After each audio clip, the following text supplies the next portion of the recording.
Hi అండి. అందరూ ఎలా ఉన్నారు? బాగున్నారా? Welcome to my channel Lucky's world. నేను మీ ప్రీతి. ఈరోజైతే మటన్ శనగపప్పు కర్రీ అయితే చూపిస్తున్నాను ఈ వీడియోలో.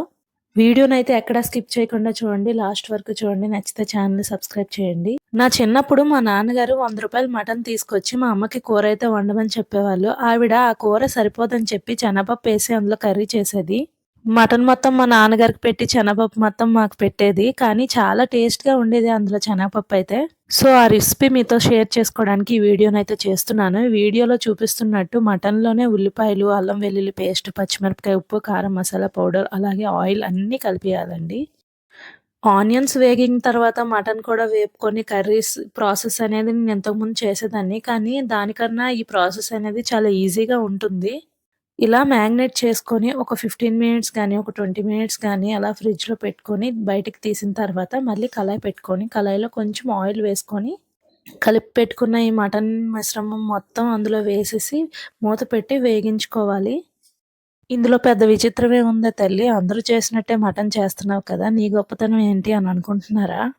అదేం లేదండి. అందరూ రెసిపీస్ చూపిస్తున్నారు. నేను చూపించాలని అనుకుంటున్నాను. బట్ కొన్ని కొన్ని టిప్స్ అయితే ఇవ్వాలని అనుకుంటున్నాను. ఈ చెక్క అనేది యూజ్ చేస్తాం కదా! ఆకు చెక్కల్లోని చెక్క. ఆ చెక్కలు 2 తీసుకొని చిదుముకొని వేసామంటే మటన్ అనేది చాలా స్మూత్‌గా కుక్ అయిపోతుందండి. ఈ టిప్ అయితే ఫాలో అవ్వండి. ఖచ్చితంగా ఈసారి మటన్ కుక్ చేసేటప్పుడు చాలా స్మూత్‌గా అయిపోతుంది మటన్. తొందరగా వేగిపోతుంది. మటన్ ఆల్మోస్ట్ వేగిపోయింది. ఇప్పుడు కప్పుడు శనగపప్పు తీసుకొని అలా వేసేసుకోవడమే. ఇవి నానబెట్టాల్సిన అవసరం లేదు. ఎందుకంటే మటన్‌కి ఎక్కువ విజిల్స్ పెడతాం కదా! శనగపప్పు అనేది కుక్ అయిపోతుంది. ఇప్పుడు టేస్ట్ కోసం 2 ఇలాచీలని చెదగొట్టుకొని ఇందులో వేసుకోండి. డెఫినెట్‌గా ఈ ఫ్లేవర్ అనేది టేస్ట్‌ని చాలా మంచిగా ఇస్తుంది. అలాగే ఒక స్పూన్ కారం వేసుకోండి.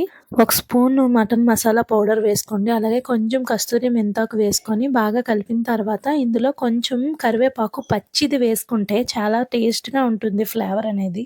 కరివేపాకైతే నేను తాలింపులో ఎప్పుడు వేయను. ఇలా ఫ్రెష్‌ది, పచ్చిది వేసుకుంటే నాకు టేస్ట్ అనేది చాలా బావుంటుంది. అలాగే లాస్ట్‌లో వేసుకుంటే ఇంకా టేస్ట్ బావుంటుందండి.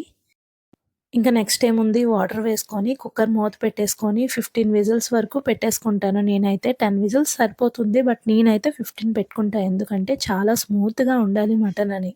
చూసారా మటను, శనగపప్పు బాగా ఉడికిపోయింది. మంచి రసం పెట్టుకొని, ఈ మటన్ కర్రీని అలా వేడి అన్నంలో కలుపుకొని తింటే ఉంటుంది కదా! చాలా టేస్ట్‌గా ఉంటుంది. మటన్ చూసారా ఎంత స్మూత్‌గా ఉందో. ఫైనల్‌గా కొంచెం కొత్తిమీర చల్లుకొని, ఈ కర్రీని అలా సర్వ్ చేసుకుంటే చాలా బావుంటుంది. లాంగ్ వీడియోస్ పెడదాం అనుకుంటున్నాను. బట్ ఏం చేయాలో తెలియడం లేదు. ఈ వీడియోస్ కానీ నచ్చినట్టయితే షేర్ చేయండి, లైక్ చేయండి, సబ్స్క్రైబ్ చేయండి. ఒక కామెంట్ అయితే పెట్టండి ఇంకా వీడియోస్ చేయమని. ఓకే అంతే వీడియో. Bye bye.